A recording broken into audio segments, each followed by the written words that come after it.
بھارتی ریاست جموں کشمیر میں سری نگر کے سولنا علاقے میں واقع ریشم فیکٹری بند ہونے کے دہانے پر ہے۔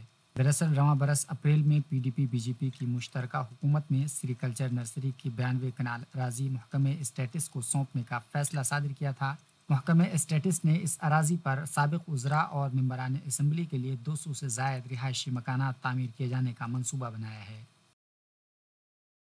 گورنمنٹ کی پالیسی بہت اچھی نہیں ہے، کیونکہ اس پر کم سے کم یہ 10,000 لوگ اس وقت کام کر رہے ہیں، ادھر ڈیلیویجر اور ملازمین۔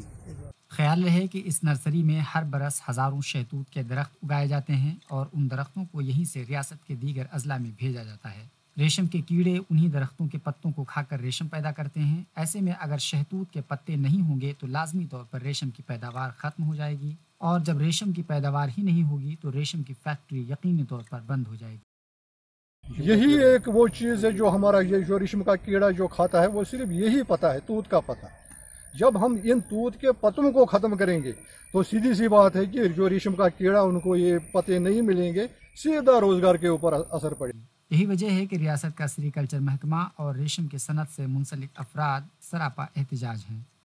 گورنر صاحب سے اپیل ہے کہ یہ غریب مزدوروں کی زمین ہے، یہ کرم کشوں کی ادھر یہ پتے وتے درخت ہے، اس لیے یہ یہیں رہنے چاہے۔ واضح رہے کہ ریشم فیکٹری کو محکمہ انڈسٹریز اور کامرس نے پچھلے 2 برسوں میں کروڑوں روپے خرچ کر کے بحال کیا تھا تاکہ ریاست میں ریشم کی پیداوار کو فروغ دیا جا سکے اور روزگار کے نئے وسائل پیدا ہو سکیں۔